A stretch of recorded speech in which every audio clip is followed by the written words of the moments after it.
بسم اللہ الرحمن الرحیم۔ السلام علیکم۔ مجھے اپنے شوہر سے بہت زیادہ محبت تھی۔ میں بڑے دن سے اپنی ماں کے گھر گئی ہوئی تھی اور آج واپس آنے کا ارادہ تھا اور میں نے اپنے شوہر کو نہیں بتایا۔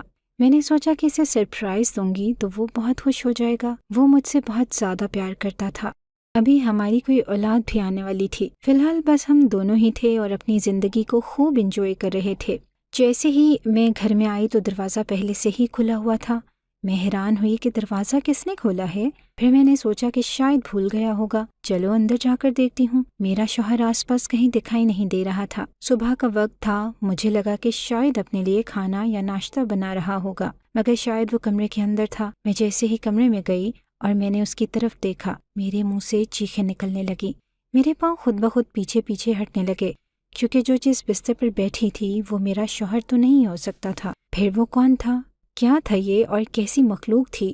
یہ میں ہوں سمیر۔ جیسے ہی اس نے کہا کہ یہ میں ہوں سمیر تو میرے قدموں کے نیچے سے زمین نکل گئی اور میں اسے ایسی پھٹی پھٹی آنکھوں سے دیکھنے لگی کہ حیران رہ گئی۔ میں تو اسے بالکل ٹھیک ٹھاک چھوڑ کر گئی تھی، پھر اس نے ایسا کیا کیا کہ اس کی ایسی حالت ہو گئی تھی، کیونکہ وہ اب ایک انسان نہیں بلکہ ہم لوگ بہت زیادہ غریب تھے اور ایک غریب سے علاقے میں ہی رہتے تھے۔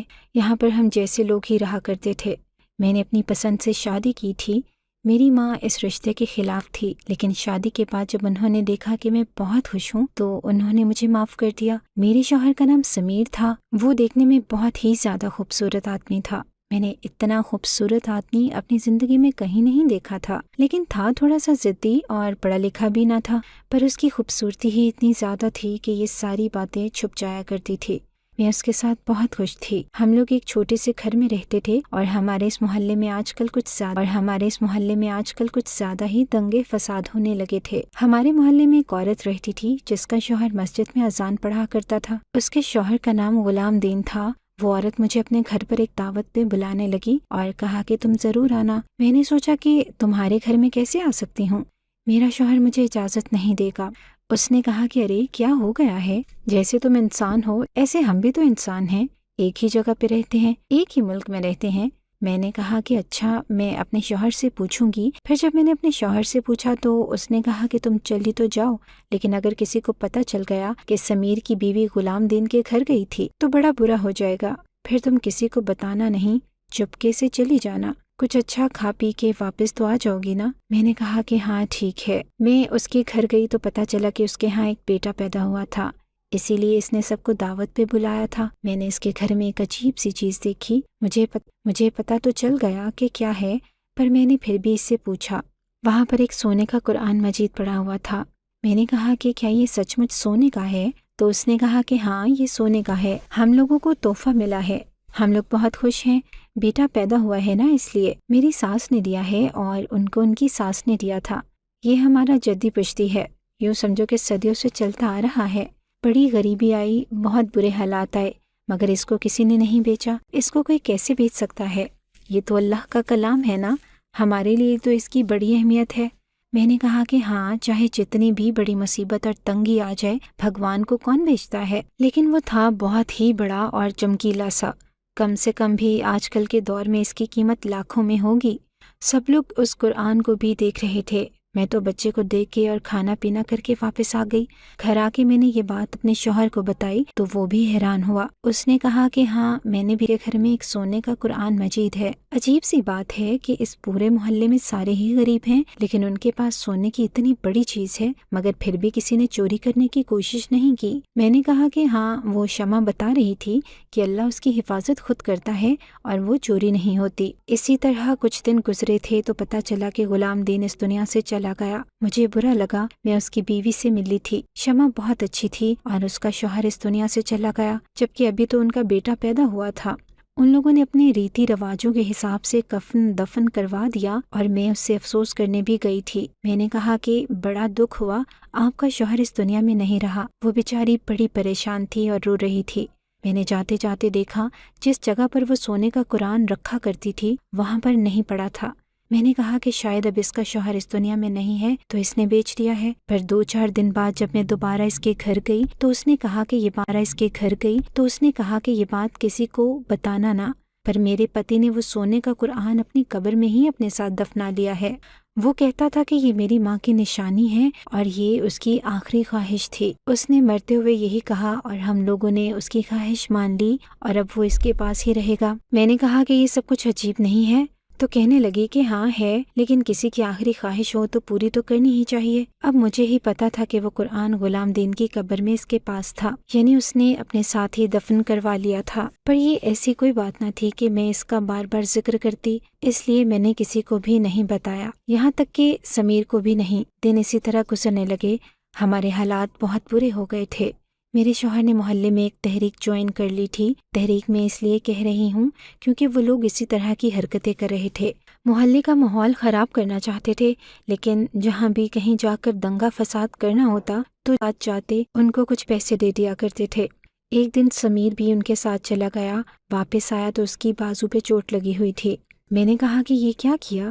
تو کہنے لگا کہ خون پسینے کی کمائی ایسی ہی ہوتی ہے، تھوڑا خون بھی بہانا پڑتا ہے اور پسینہ بھی، پر یہ دیکھو میرے پاس پیسے ہیں۔ اس نے میری ہتھیلی پہ اتنے پیسے رکھے کہ ہمارا پورا ہفتہ گزر سکتا تھا۔ میں نے کہا کہ اتنے سارے پیسے کہاں سے آئے؟ پھر اس نے مجھے بتایا کہ بس کہیں گئے تھے، وہاں شور شرابہ کرنا تھا، کسی کو ڈرانا تھا، تھوڑی توڑ پھوڑ کرنی تھی اور اسی چکر میں یہ سب کچھ ہو گیا۔ لیکن ان لوگوں نے خود ہی میری پٹی وغیرہ بھی کروائی اور مجھے کچھ پیسے زیادہ بھی دے دیے کیونکہ مجھے چوٹ لگی تھی۔ میں نے کہا کہ مجھے آپ کی یہ حرکتیں بالکل اچھی نہیں لگتی، کسی دن کوئی بڑی چوٹ لگ گئی تو پھر کیا ہوگا؟ کہنے لگا کہ مرد ہوں میں، کچھ نہیں ہوتا مجھے، اور دیکھو پیسے تو لے کر آیا ہوں نا۔ لیکن پیسے بھی عجیب سی چیز ہے کہ اس کے بغیر گزارا نہیں، روز پیسوں کی ضرورت ہوتی ہے، وہ پیسے بھی ختم ہو گئے، ہمارے حالات پھر سے برے ہو گئے۔ مجھے سمیر نے کہا کہ اس گھر میں تو کھانے کو کچھ بھی نہیں ہے اور تو ماں بھی بننے والی ہے، تو ایک کام کرو، کچھ دن کے لیے اپنے ماں باپ کے گھر چلی جاؤ، کیونکہ شروع کے دن ہیں، بہت ضروری ہیں۔ اگر ٹھیک طرح سے کھانا پینا نہیں کرے گی تو بچے کی صحت کو نقصان ہوگا۔ میں نے کہا کہ بات تو ٹھیک ہے، لیکن تم کہاں سے کھاؤ گے؟ اس نے کہا کہ جہاں میں کام کرتا ہوں میں تو وہیں سے کھانا کھا لیتا ہوں، رات کے کھانے کا کچھ کر لیا کروں گا، تم وہاں پہ کچھ وقت گزار لینا، کوئی مسئلہ نہیں ہے، اور وہ کون سا اتنا دور رہتے ہیں، میں بھی بیچ میں 1-2 دن چکر لگا لیا کروں گا۔ میں نے کہا کہ میرا دل نہیں کر رہا، پر اس نے کہا کہ یہ ضروری ہے، دل کی نہیں سننی، ہم نے اپنے بچے کی صحت کے بارے میں سوچنا ہے۔ بات تو اس کی ٹھیک تھی۔ میں اپنی امی کے گھر چلی گئی اور میں نے ان کو بتایا کہ کچھ دن یہیں پہ رہوں گی، کیونکہ سمیر کا کام ایسا ہے کہ وہ رات کو گھر پہ نہیں آئے گا اور میں اکیلی نہیں رہنا چاہتی۔ بہت اچھا کیا تم نے۔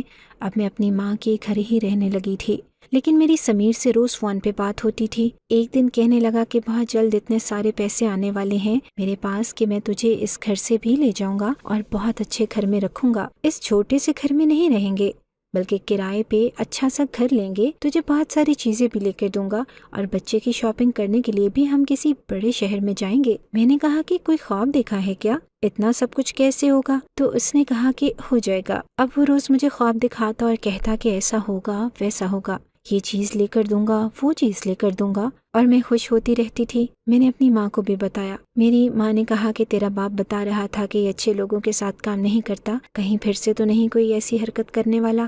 تو اپنے شوہر کو منع کیوں نہیں کرتی؟ بیوی کا کام ہوتا ہے اپنے شوہر کو سمجھانا۔ میں نے کہا کہ نہیں، ایسی کوئی بات نہیں ہے، ایسا کچھ نہیں کرتا وہ، بس کبھی کبھی چلا جاتا، کچھ نہیں کرتا وہ، بس کبھی کبھی چلا جاتا ہے، نہیں تو اپنا ہی کام کرتا ہے، اور آج کل جو حالات ہیں، اگر تھوڑے پیسے بنا لے گا تو کیا ہو جائے گا؟